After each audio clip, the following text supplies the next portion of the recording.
সাম্যের বন্ধন সংবাদ লইয়া নারদের গমন। হে রাম হে বন্ধনে রহিল সাম্ব কৃষ্ণের নন্দন, বার্তা দিতে চলেন নারদ তো বোধন। तो कृष्ण के बेटा शंभो यहाँ तो बंधन दुर्योधन के यहाँ रही गला है सही वार्ता का दैजन्य नारद सजाला। আরে কহেন গোবিন্দ প্রতি গদ গদ কথা, আর শুন গোবিন্দ সম্ভ পুত্রের বার্তা। गद गद भाषे जाके नारद गोविंद भगवान के तुम्हार पुत्र सांबर कथाटा हे भगवान तुम्हें सुनो।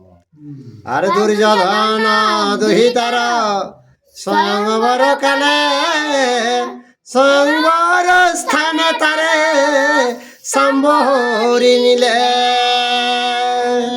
তো দুর্যোধনার বেটির স্বয়ংবর ছিল তো সাম্বই সবার মধ্যে হরণ করেছিল।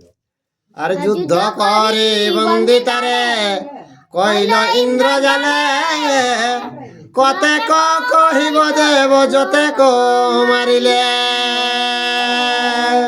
ইন্দ্র জালে তাকে বন্ধন করে কে আর কত যে মারল সেটা আর কি বলবো ভগবান।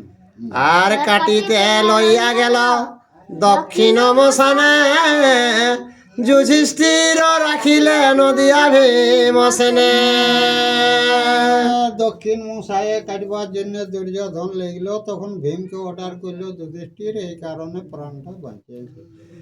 আর অনেক করিল দ্বন্দ্ব তাহার সহিতে, আর বদ্ধ করি রাখিয়াছে ভীষ্মের গৃহেতে। দুর্যোধনের সঙ্গে অনেক দ্বন্দ্ব করতে হইল, লড়াই ভিড়াই, তারপরে ওই যে গঙ্গাপুত্র ভীষ্মর ঘরে উহাকে বন্ধন করে রাখেছে। আর ক্ষুদায় আকুল সাম্বা নারে আর নানা ক্লেশ, অস্ত্রাঘাতে আছে প্রাণ মাত্র অবশেষ। তো সাম্ব ভুখে পিয়াসে অস্ত্রাঘাতে কেবল জীবনটা বেঁচে আছে। আর তোমাকে যতে কগালি দিল দুর্যোধন, আর আমি কি কহিব সব করিয়া শ্রবণ। তো হে ভগবান, দুর্যোধন যে তোকে কত গাল ভজল দিল, তো ওটা আমার মুখে আর তোমাকে উচ্চারণ কি শোনাবো। আর শুনি কৃষ্ণ হইলেন ক্রোধেতে অস্থিরা, সেইখানে যদু সৈন্য হইল বাইরা। তো সেইটা নারদ মুহে শুনি লিলি কে ভগবান তো একবারে অস্থিরতা হয়ে গেল, আর উধার দিকে লোক সৈন্য গেলা সেই সময় বাহিরে হয়। আর এত সব বৃত্তান্ত শুনিয়া হল ধরা, দুর্যোধন হেতু তাপ করেন বিস্তার। তো সেই খবরটা যখন ওই যে বলরাম শুনি পাওলাক, তখন সেই দুর্যোধনের মনস্তাপটা বলরামে চিন্তা করে। আর ক্রোধে যাইতেছে কৃষ্ণ সাজিছে না গনে, সবংশেতে মারিবেন আজি দুর্যোধনে। তো বলরাম চিন্তা করেছে যে কৃষ্ণ সৈন্য লিখে যাইছা, তাহলে আজ সব বংশে দুর্যোধনকে শেষে বানাতে। আর এত চিন্তি আপনি রেবতীপতি গিয়া, শ্রীপতির কহিছেন অভিনয় করিয়া। তো রেবতীপতি ও যে বলরাম তখন তাড়াতাড়ি জালি লিলিকে আর সেই দুর্যোধনকে বুঝাও শুরু কৃষ্ণকে। হ্যাঁ হ্যাঁ কৃষ্ণকে, শ্রীপতি কৃষ্ণকে বুঝাও।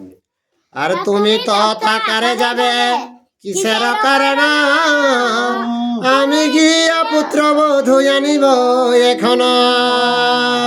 তো কৃষ্ণকে কে তুমি ওথা কি কারণে যাবে, আমি পুত্র বধূটা এখনই নিয়ে আসবো। আর ইত্যাদি অনেক বিধ কৃষ্ণে বুঝাইলা, আপনি গেলেন রাম কৃষ্ণের রাখিয়া। কৃষ্ণকে বিভিন্ন ধরনের বুঝাই লেলে, আর বলরাম নিজেই আর কি না অনেক জন্য সেটা জানলা। আর হস্তিনা নগরে রাম হইয়া উপনীত দুর্যোধনে দূত পাঠালেন তরিত। হস্তিনায় জ্বালিয়ে লেকে আর বলরাম দুর্যোধনাকে ডাকে জন্য দূত পাঠালেন। আর না বুঝিয়া দুর্যোধন এই কর্ম তোমারা বদ্ধ করি রাখো গৃহে কৃষ্ণের কুমার। তো দুর্যোধন পৌঁছা মাত্র বলরামকে, হে দুর্যোধন তুমি কৃষ্ণর বেটাকে না বুঝে কে কেনে বন্দি করে রাখি। আর যে হইল দোষ খনিলাম সে তোমারে আর পুত্র বধূ আনি দেহ আমার গোচরে। তো বলরামকে দেখ আমার শিষ্য বটে, সেই কারণেই তোর দোষটা আমি ক্ষমা চাইলি। আমার পুত্র বধূকে তুমি আমার সামনে নিয়ে আইসো কে? আর এত বলি দুর্যোধন দূতের বচন ক্রোধে কল বড় কম্পে করে গর্জন। তো দূতে খবরটা দে ঠিক, কিন্তু দুর্যোধন করতে গর্জন কেড়েছে। আর যে বাক্য বলিল আমি গুরু বলে মানি অন্যজন হইলে সেই দেখিতে এখনই। তো দুর্যোধনকে হে বলরাম গুরু বলে তোমাকে মানলে, অন্য কোন জন হলে দেখছিস এখন তার ঘটনা কি হয়েছে। আর পাঠাইল পুত্রে বলি চুরি কর গিয়া এবে বলে পুত্র বধূ দেহ পাঠাইয়া। নিজের পুত্রকে চুরি করতে পাঠাই নিয়েছে আর এখন এসে বলছে পুত্র বহুটা দে আনে পাস। আর কে হবে আর কেবা তার পুত্র বধূ তারে দিব লইয়া লজ্জা নাই হেন আতেই হেন পাঠায় কহিয়া। কোথাও আর পুত্র বধূ আনবে আছে সেইটা কে আনিয়ে দেবে? কে যে পাঠানছে তার কে লজ্জা নাই। আর যাহ দূত কহ গিয়া এ বাক্য আমার ভালে ভালে নিজ গৃহে যাহ আপনার। তো হে দূতগণ যা ইয়াকে বলরামকে কথাটা শোনাবে আর কে ভালোই ভালো তুই ঘুরে যা, সম্মান যদি রাখবে। দূত গিয়া কহিল সকল বিবরণ শুনি কথে হল ধর আরক্ত নয়ন। দূতে যায় সেই বার্তাটাই যখন হলধরকে দিলে তখন বলরাম তো রাগাই গেল। ক্রোধে হলি মুসল নিলেন তুলি হাতে লাফ দিয়া রথ হইতে পড়েন ভূমিতে। বলরাম রাগাই লেলে কি একটি বর্ষাকে হাতে লেলাক আর রথলে নাভি গেলা। আর ক্রোধে থর থর অঙ্গ পদ ভরি না পদ নাহি চলে ধরণীতে লাঙ্গল দিলেন সেই স্থলে। তো বলরামের রাগ টাই ওক চরণ গিলা চলে এগনি থর থর থর থর এরকম ভাবে পা গিলা মানে রাগে কর ঘেট টাই ওরকম চলে যায়। সেই তখন হাত টাইম ভুঁইটাকে ঠেকাও হ্যাঁ মানে ওপর ছাটি করে ইয়াটাকে গাড়ে শুরু করলা। আর রাজা প্রজা পাত্র মিত্র সহিত সকলে আর নগর সহিত যেন পড়ে গঙ্গা জলে। তো ওকর যতে গজে সৈন্য গিলা তো গঙ্গা জলে যে শোন মনে করি নাগর ও যে ক্ষীরদে জানবে ঘলটিয়া সেই মতন দেখাইছে বলরাম। আর হস্তিনা নগর পঞ্চ যজন বিস্তার রামের লঙ্গলে উঠে হইয়া বিদার। তো যে হস্তিনাটা 5 কোষ আয়, তো সেইটা কিনা এলা যে বলরামে কর লাঙ্গলে মানে ওকর হার একে অস্ত্র সেইটাই ও 5 কোষটাকে তিড়ি উঠাই দেখ রে বাবু, কে পুরীটাকে আজ গুচাই দেবে বলরাম। আর বলো আর রামের লাঙ্গলে উঠে হ্যাঁ হই আর আরে দেখিয়া হাহাকার শব্দ হইল নগরে ঊর্ধ্ব শ্বাসে ধাই সবে রামের গোচরে। তো যে লাঙ্গল মানে হারে ওই তিড়িকে যখন ওরা কুড়িটাকে উপর দিকে তুলি দিলা তখন সব ভয়ে আলিলে কে আর বলরামকে সেই ভক্তি লাগাছে। বিশ্বদ্রোণ কৃপয়ার বিদুর সঙ্গ হতে শত ভাই দুর্যোধন পাণ্ডব প্রভৃতি। সেইটা দেখিলে কে দন বিদুর কর্ণ আরো যত দুর্যোধনা কাজ সেগুলা সকল আইলে লিলে আর কিনা কেলা বলরামকে ভক্তি লাগাবে। আরে কড় জড়ে করুণ বচনে করে স্তুতি, রক্ষা কর বলদেব রেবতীর পতি। সবাই করজোড় কে লেকে হাজড় হাতকে কে তুতি কেড়ে লাগলে ঠিক হে রেবতীর পতি কে তুমি রক্ষা করো কে লেকে শরণ তাহলা। তুমি ব্রহ্মা তুমি বিষ্ণু তুমি মহেশ্বরা, অনাদি নিদান তুমি ব্যক্ত চরাচর। তো বলরামকে ঠিক তুই এই ব্রহ্মা তুমি এই বিষ্ণু তুমি এই মহেশ্বর এই চরাচরটা তুমি এই রক্ষা করো। আর তুমি ক্রোধ কইলে ভস্য হইবে সংসারা, তব ক্রোধে হইবে হস্তিনা ছাড় খার। কে ঘে বলরাম তোমার মহিমা কে জানে, তুমি ক্রোধ করলে এই সংসারটা ছারখার হয়ে যাবে, গাছ হস্তিনাটার কি গতি হইল।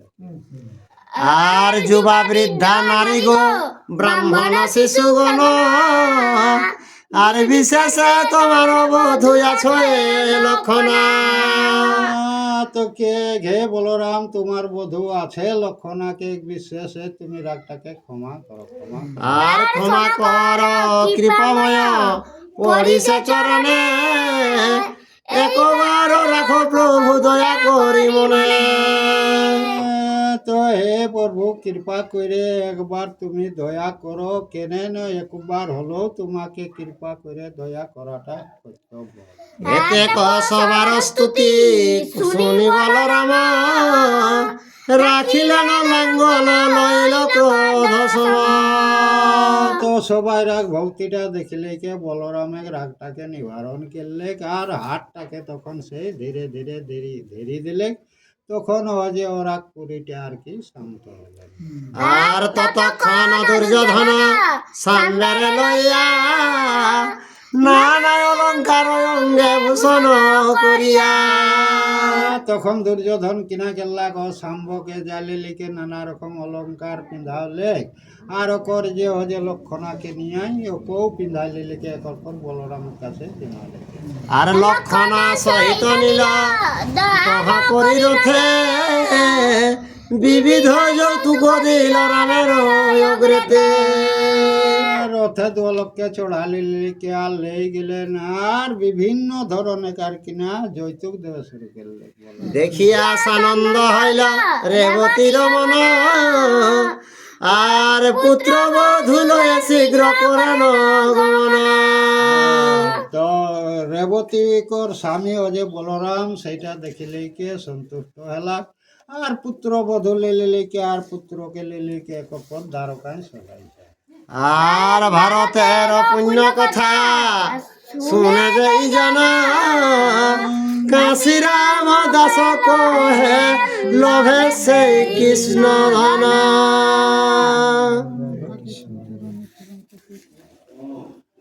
তো কে গে ভারতের কথা যে শ্রবণ করে চাকর কৃষ্ণ চরণে নিশ্চয় কিছু একটা ভক্তি চাকর উপার্জন হবে।